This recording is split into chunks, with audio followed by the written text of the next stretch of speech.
Hey everyone, this is Exposure Points, and I'm your host, Stuart Day. Today we're going to be diving down the rabbit hole of petrochemicals. So first, what are petrochemicals? This is a family of chemicals made from oil and gas, especially natural gas liquids like ethane, propane, and butane. Those liquids don't heat your home. They become plastics, fertilizers, pesticides, and solvents, paints, coatings, you name it.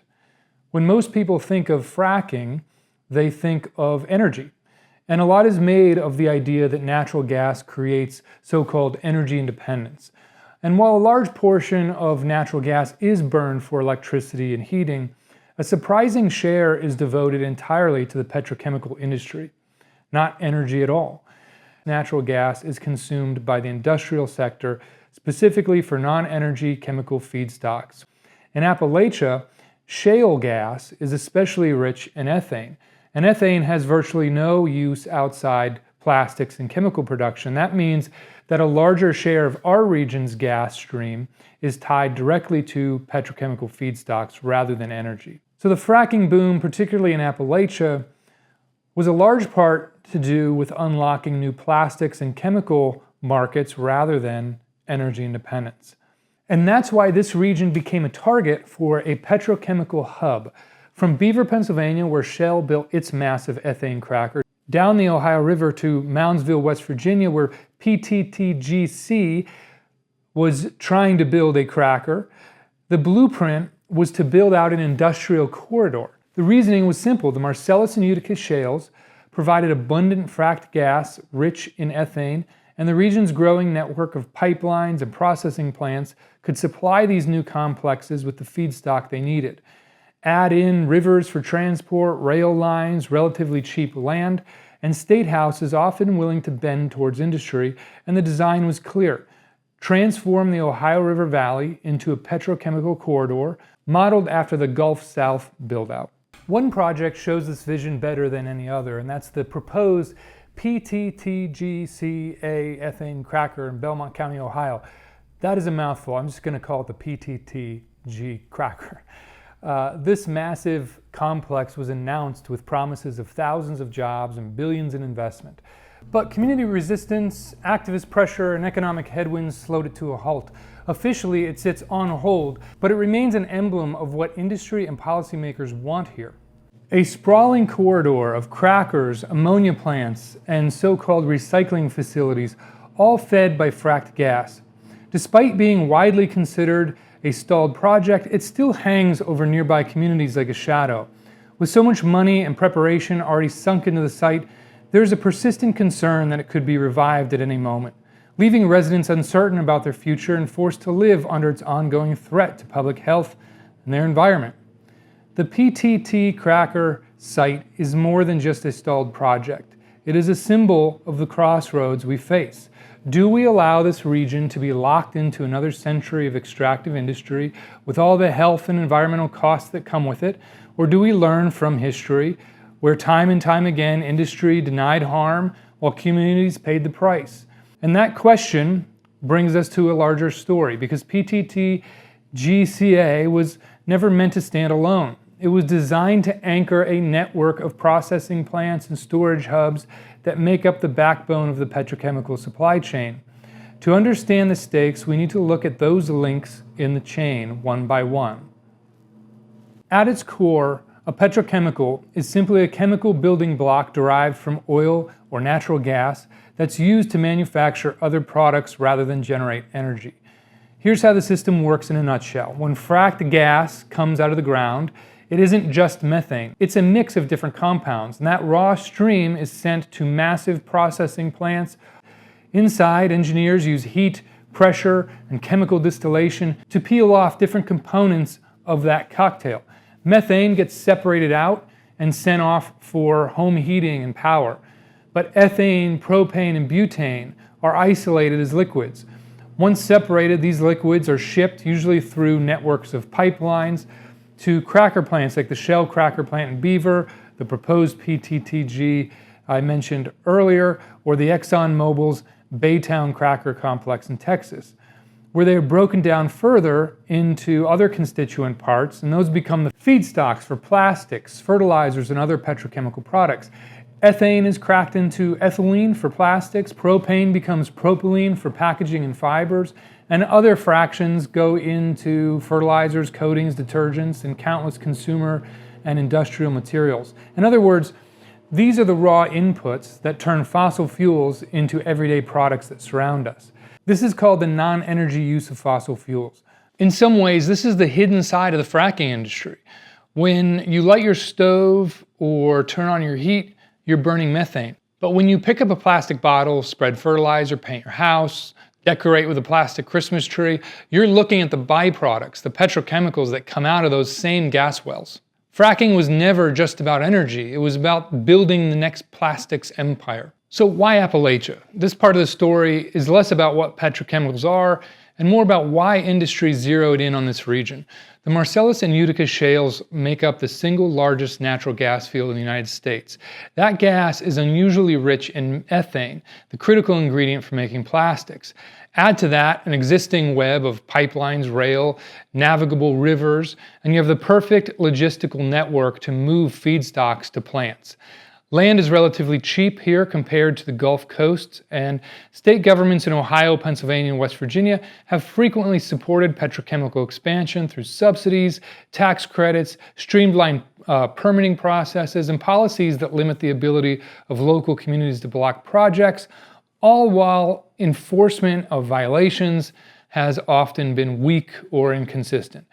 The plan doesn't seem like it was random. It seems like a coordinated effort to transform the Ohio River Valley into this petrochemical hub stretching from Beaver, PA down to Moundsville, West Virginia. This is the geographic landscape that the industry seemed to hope to turn into the backbone of America's plastic economy. It also wasn't purely an American build-out, by the way. Shell, which developed its cracker in Beaver County, is headquartered in the Netherlands and the UK. PTTG, behind the proposed Belmont County cracker, is a Thai company with Asian investors. And early plans for the Ohio River Valley corridor were heavily tied to international financing from Thailand, Korea, China, and Taiwan. Many of those investors later withdrew, citing global economic headwinds and competing petrochemical projects elsewhere, particularly along the Gulf Coast. People with direct knowledge of this build-out have told me privately that this financing shift is a major reason that Shell's Beaver County cracker stands alone today. The expectation, they say, was a corridor of ancillary facilities. Shell moved ahead early, they got a jump on it, and then conditions changed. The broader build-out never really materialized. Public reporting has also noted significant cost and performance challenges since starting up at the Shell cracker, and that Shell has at times explored strategic options for the asset.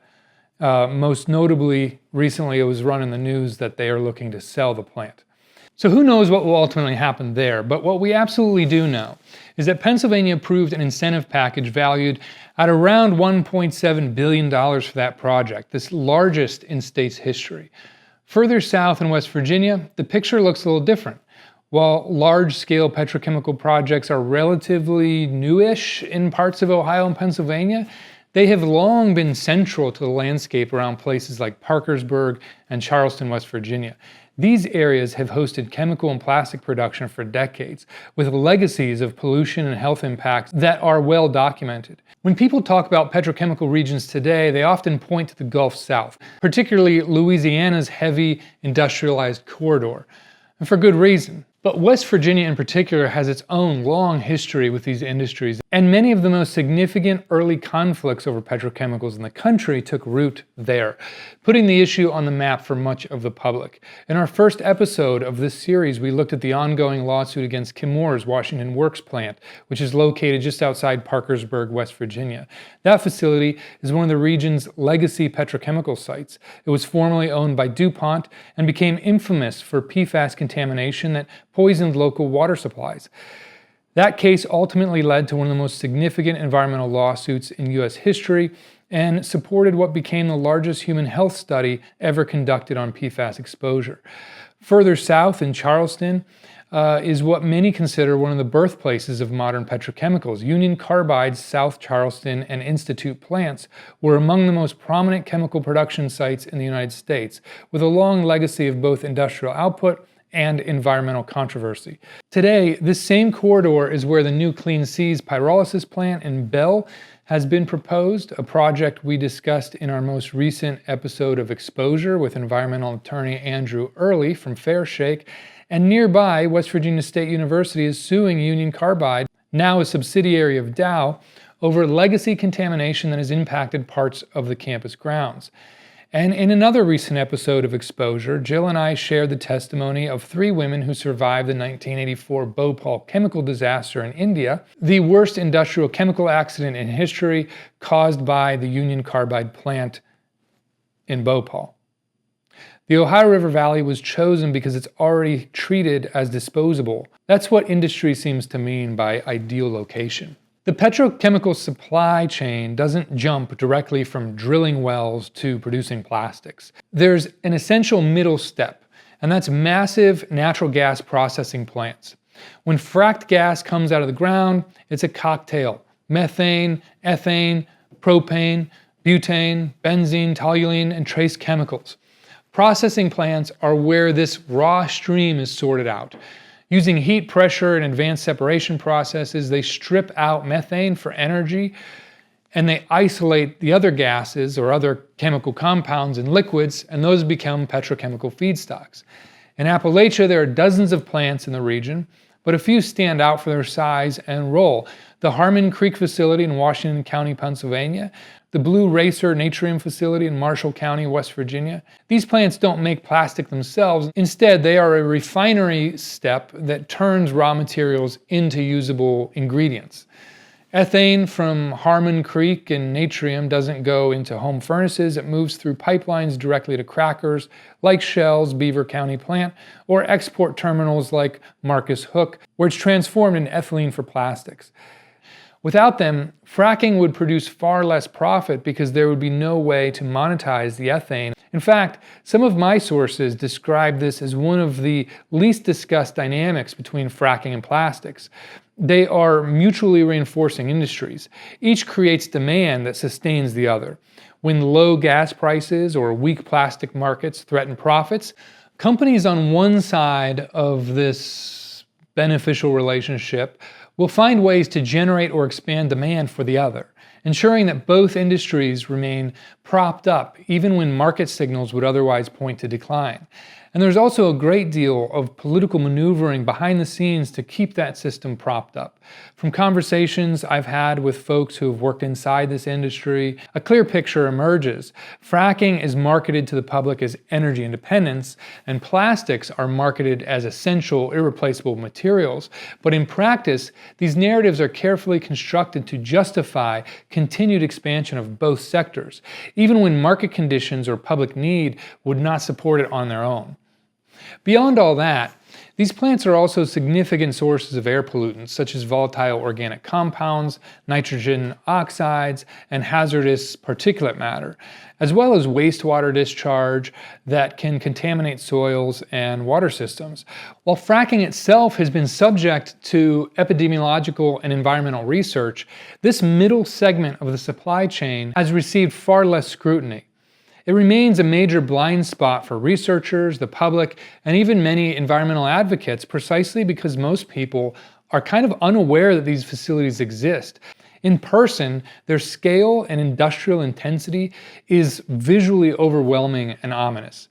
Think of fracking as the starting point, but gas processing plants are the key link in the chain. They transform raw gas into the building blocks that make a plastic boom possible. The centerpiece of the Ohio River Valley petrochemical vision was supposed to be the PTTG ethane cracker in Belmont County, Ohio. Backed by PTT Global Chemicals of Thailand, the plant was announced with great fanfare. Promises of thousands of jobs, billions of investment, and a new future for the region. The facility was designed to take ethane stripped from fracked gas at processing plants and crack it into ethylene, the single most important building block for plastics. For From there, the ethylene would feed downstream plants producing polyethylene pellets for packaging, bottles, and countless plastic goods. But the reality has been far more complicated. Years of delays, investor withdrawals, changing market conditions, and determined community opposition have kept the plant from breaking ground. Officially, the project is listed as on hold. Unofficially, many observers see it as stalled or an abandoned project, yet it still looms over Belmont County like a shadow because so much money, land, and preparation have already been committed. That leaves residents in a kind of limbo, never certain whether the project will be revived or finally just scrapped. The proposed emissions were staggering. Roughly 1.7 million tons of CO2 per year, not counting other pollutants like VOC compounds and hazardous air pollutants that would have affected surrounding communities. For many activists and local residents, this facility came to symbolize the larger fight over whether Appalachia would be locked into petrochemical future or pursue a different path. The Belmont cracker is Schrodinger's project. It's both dead and alive until the day industry cashes in or it is officially scrapped for good. While the PTTG was envisioned as the centerpiece of the petrochemical buildout along the Ohio River, it could not function without massive storage capacity for feedstocks. This is one of the most striking and, in my opinion, kind of bizarre and under-discussed aspects of the industry.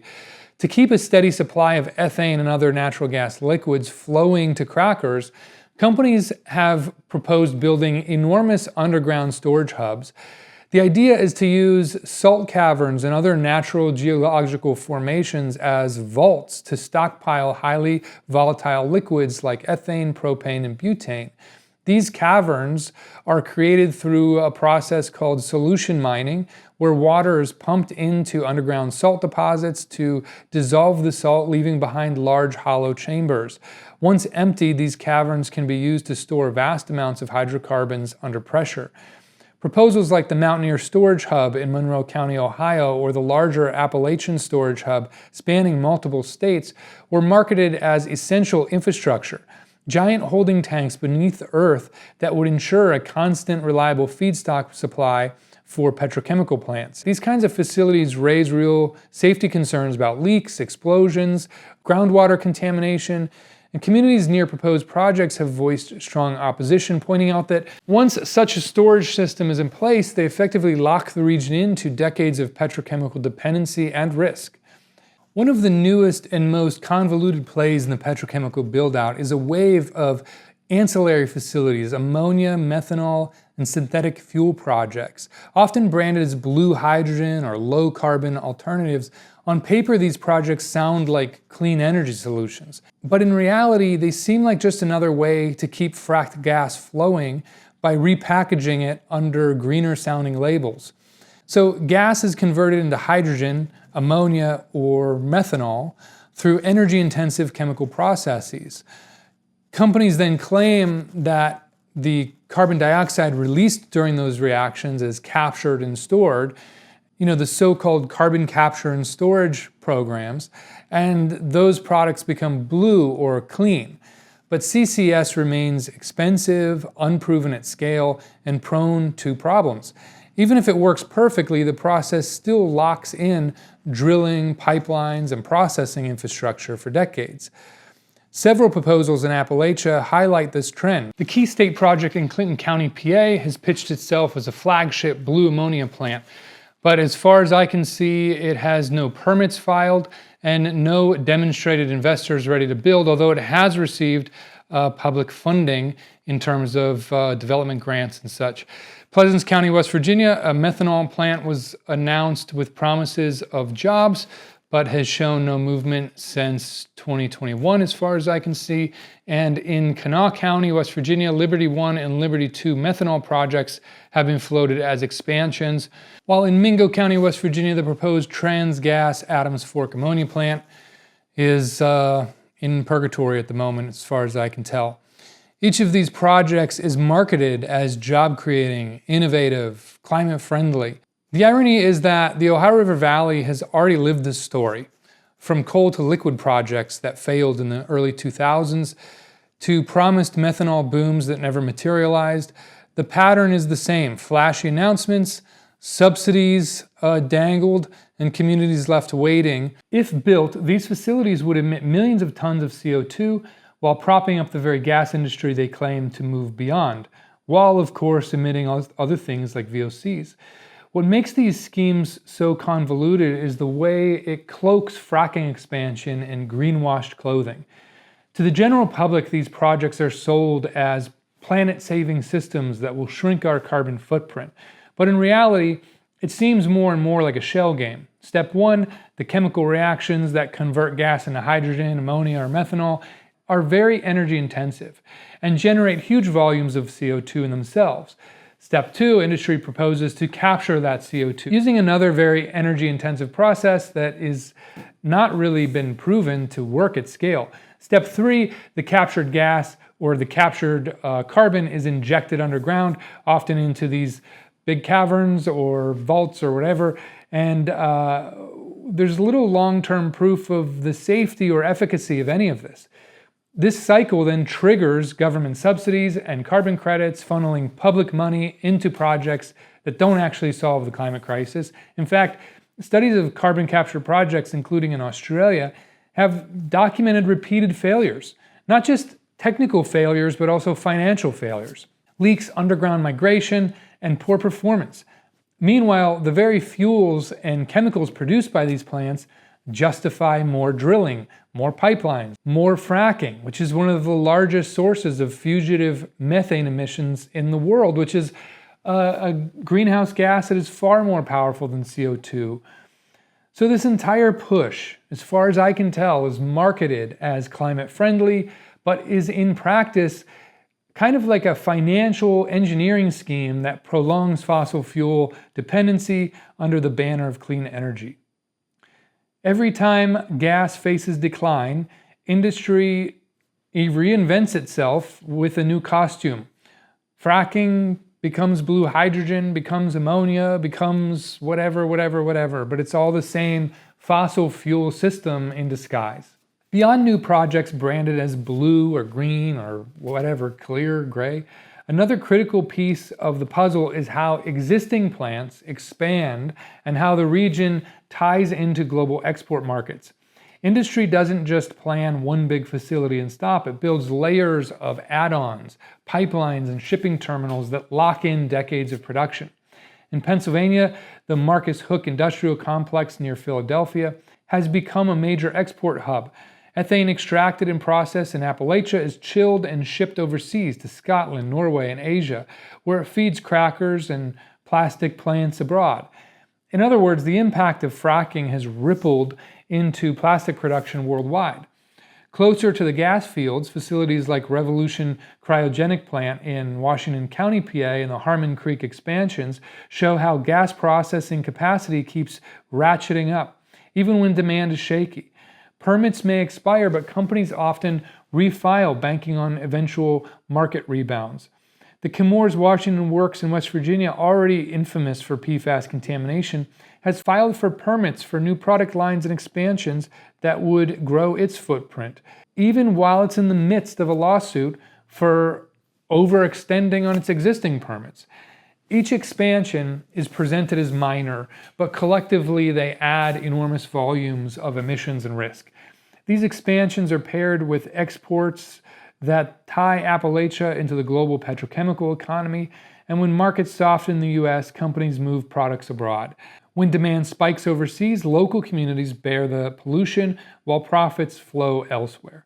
This global shuffle underscores that the Ohio River Valley isn't just a regional issue, it's been woven into an international plastic supply chain.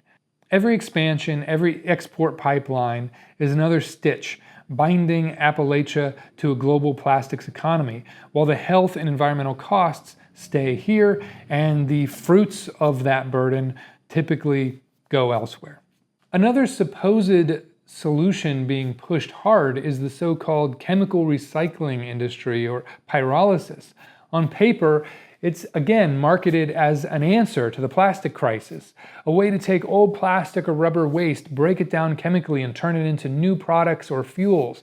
And in theory, that sounds great, but in practice, most of these facilities use pyrolysis or gasification, processes that are functionally a form of solid waste incineration. They require huge amounts of energy, release significant pollution, and rarely produce materials that become high-quality goods. Instead, what comes out is usually burned as fuel. In Ohio, proposed projects like the Sobey Youngstown plant or Lowville are classic examples. While permits and company press releases describe them as recycling, the actual design is pyrolysis. City councils in the area have already passed a moratorium reflecting community opposition. In West Virginia, the proposed Clean Seas facility in Bell, just south of Charleston, is another pyrolysis facility, and it is right across the road from a high school, a health clinic, and an elementary school. And it's crazy to me sometimes how these get situated like that. On our most recent episode of Exposure, Jill and I sat down with Andrew Early, a staff attorney at Fairshake Environmental Law, and we covered this issue of the Clean Seas facility in Bell on that episode. But here's a quick breakdown of one of the key problems in the permitting process, particularly around pyrolysis and chemical recycling plants. Under the Clean Air Act, facilities are generally classified as either major sources or minor sources, based largely on the volume of hazardous air pollutants they emit. Major sources face stricter permitting requirements, stronger regulations, and ongoing monitoring. Minor sources are subject to far lighter regulations with easier permitting and often little to no continuous oversight. Naturally, companies push to qualify as minor sources, sometimes going as far as designing the projects to skirt the thresholds. For incineration, however, Congress carved out a specific rule in Section 129 of the Clean Air Act. Solid waste incinerators must be regulated as major sources because of the serious risk their emissions pose to human health. The emerging chemical recycling industry has lobbied hard to avoid this rule, arguing that pyrolysis is not technically incineration since it occurs in a low oxygen chamber rather than a conventional flame. This distinction has been central to their PR and lobbying campaigns, but many scientists, regulators, and activists say, no, this distinction is really just attempting to create a loophole that weakens oversight of facilities with very real pollution risks. At the end of the day, regardless of how policy debate unfolds, the reality is that these facilities release a bevy of potentially harmful emissions. But because they are often framed as recycling rather than traditional chemical plants, they've been largely greenwashed. And as a result, proposals have appeared in locations that are very sensitive, like near schools, hospitals, and daycares, raising serious public health concerns. Industry frames these projects as innovative, climate-friendly solutions, but to many experts and community members, they look like a bait and switch, branding incineration as recycling and locking communities into more pollution while justifying the creation of more plastic. One of the most frustrating dynamics communities face is that many of these projects don't even need to be built to cause harm. A facility can be announced with fanfare, permits filed, land optioned and secured, and then it can just linger for years in proposed or on hold status. That limbo ties up land use, it suppresses alternative development, it creates community division while the community kind of fights over whether it's good or not, and it keeps residents under a cloud of uncertainty. During these periods, often these projects are also siphoning public funds for rural development grants and engineering grants that would otherwise go to maybe other local businesses, farmers, or development projects. Because of the way the permitting process works in states like West Virginia, once a company obtains a permit, it can often keep it indefinitely, tied to whatever regulatory framework was in place at the time. That means if a company secures approval during a period of weak regulation and then delays construction for years while seeking investors or doing their due diligence or engineering, it may still be able to build under the old, less protective standards, even if rules have since been strengthened. For example, imagine a permit is granted during a time when benzene controls are minimal.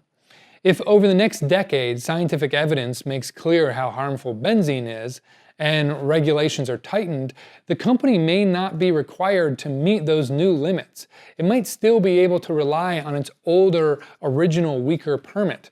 And if you've dealt with a single one of these projects, you might think that this is just kind of an isolated thing.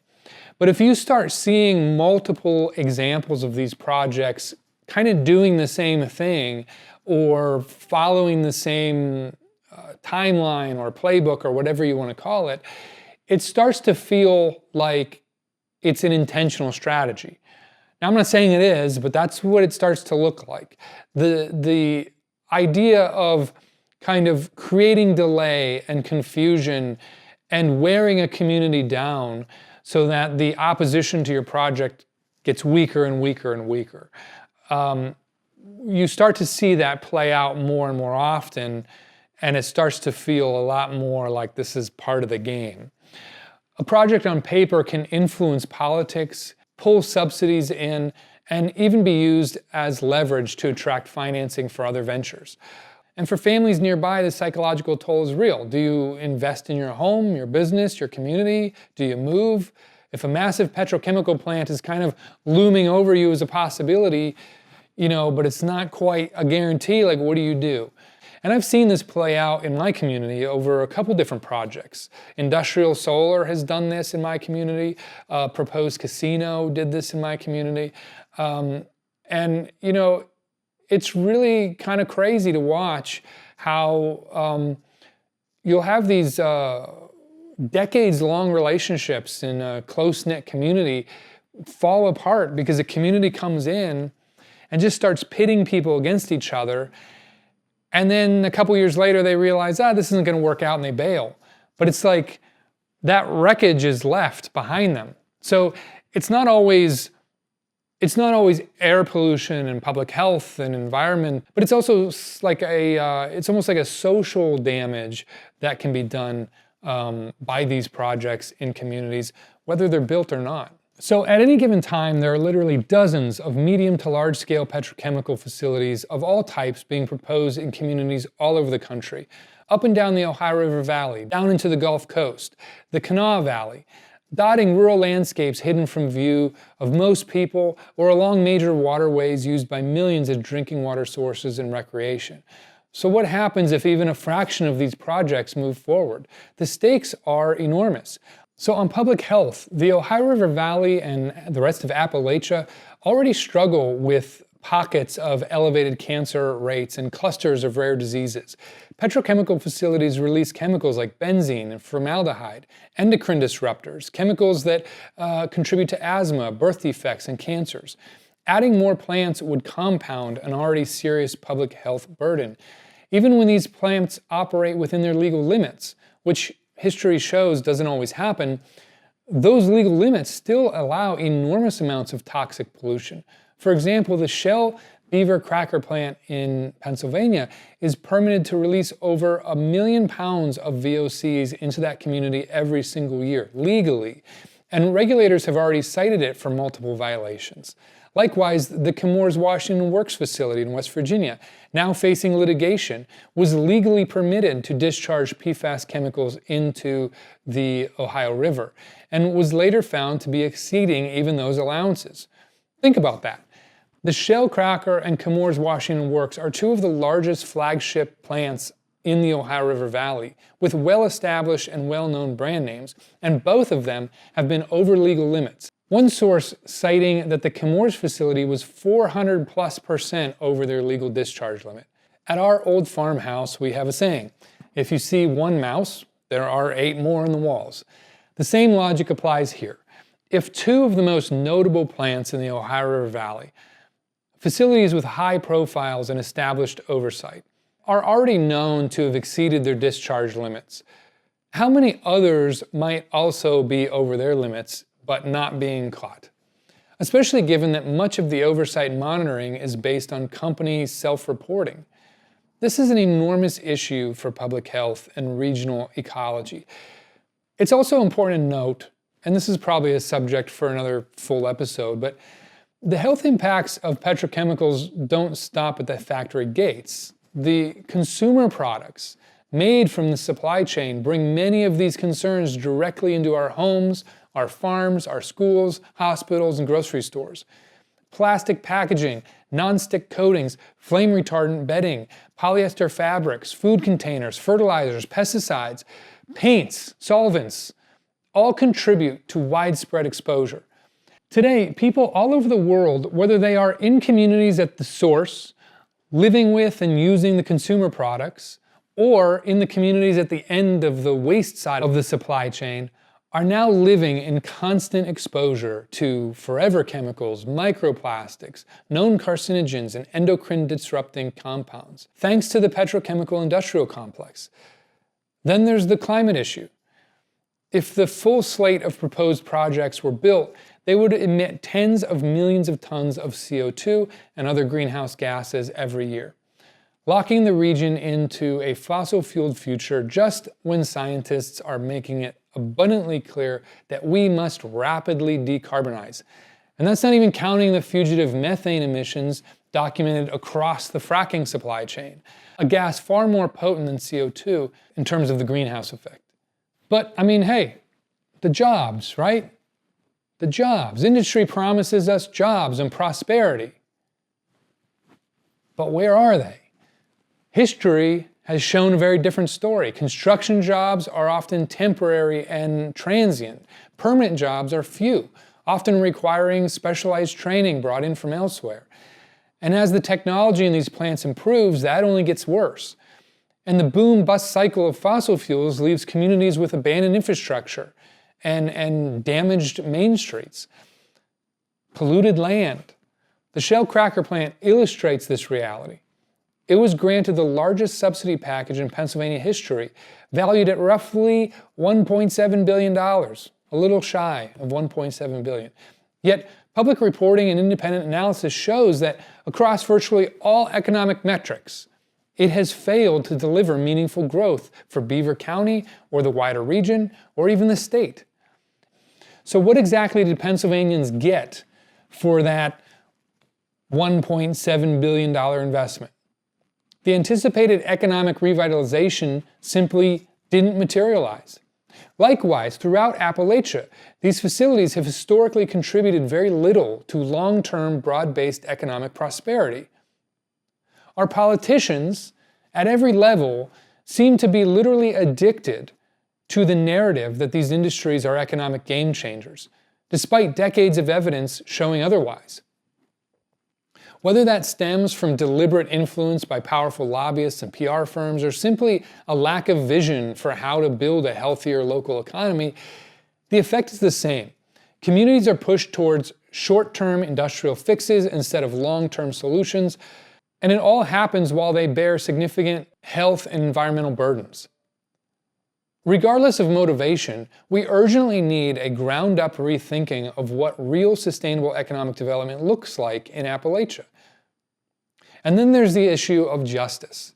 Multiple peer-reviewed studies and federal analysis have shown that petrochemical and other heavy industrial sites are disproportionately located in marginalized, low-income communities of color. These areas are already burdened with legacies of contamination. The most obvious and well-documented outcome is elevated rates of cancer and other serious diseases, Cancer Alley in Louisiana. But there are also less studied concerns, including behavioral impacts, mental health, and other indicators of community well-being. Not to go down a totally random rabbit hole, but we're only now, decades later, beginning to connect the dots on the widespread behavioral and neurological issues related to high lead exposure in the 20th century. Some researchers are now even speculating that the spike in violent crimes that we saw in the early to mid-70s may have been attributed in part to high levels of lead and arsenic exposure. It raises a serious question. What long-term impacts will we discover in the future when we look back at communities who were continuously exposed to volatile organic compounds and other petrochemical emissions? Every ton of plastic produced here will be marketed as cheap, but the price is paid in asthma, cancer, poisoned rivers. If there's one lesson that I think history teaches us, it's that industry has a tendency to deny harm in the moment And environmentalists are typically vindicated decades later. Lead in gasoline, asbestos in home, DDT in agriculture, PFAS in drinking waters.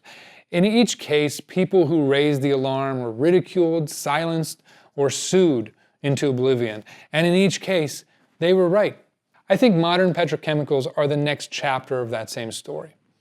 Communities are already living with the consequences, asking loudly for help. Scientists have been raising the red flags for quite a while, but policymakers have been dragging their feet. We cannot afford another half-century of denial before admitting the obvious. Building a new petrochemical corridor in the Ohio River Valley, or anywhere else for that matter, it just locks us into a future of pollution, sickness, and climate disruption. And it serves as justification to continuously expand natural gas development. But closing the door on petrochemicals also raises some critical questions. What are the alternatives? What are the solutions? Right now, petrochemicals are embedded in everything from plastics and fertilizers to coatings and textiles. Some of those uses may legitimately be difficult to replace, but many are not. Alternatives exist in bioplastics, in reuse systems, circular economies, regenerative agriculture, and safer chemical substitutes. Even cutting petrochemical use in half would be transformative for public health and the climate. The lowest hanging fruit seems to be single-use plastics. It is astounding to me how many times I see plastic being used just at the grocery store in ways that are completely unnecessary. It's like a compulsion. It's like we are addicted to plastic. And for many of these lower hanging fruits, there are legitimate alternatives. In fact, whenever someone says, well, what's the alternative to plastic? I always like to remind them that plastic was the alternative to better materials. Waxed paper packaging, aluminum glass. And then there's the land itself. These facilities are sited along rivers that provide drinking water to millions. And in rural communities with long histories of extractive industry, the choice isn't just to stop something, it's to build something better. Appalachia has enormous potential in renewable energy, in ecological restoration, sustainable farming, local manufacturing, and small businesses. These communities don't have to see petrochemicals as the only economic path forward. A stronger future will require policymakers with real vision and local residents working to build sustainable alternatives together without leaning on these industrial giants as a crutch. So that's it for today's exposure points. If this work matters to you, you can get involved. Just share these conversations, subscribe, hit the like button. You can also support us directly at exposurestudios.org. Every dollar helps us shine light where industry wants darkness, and every share expands our reach. You can also check out our long-form interviews on Exposure, our flagship series, where my co-host Jill Hunkler and I talk with experts and impacted community members.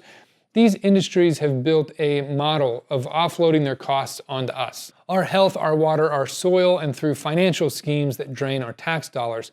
With your help, we'll keep exposing these stories. I'm Stuart Day, and this has been Exposure Points. I'll see you next week.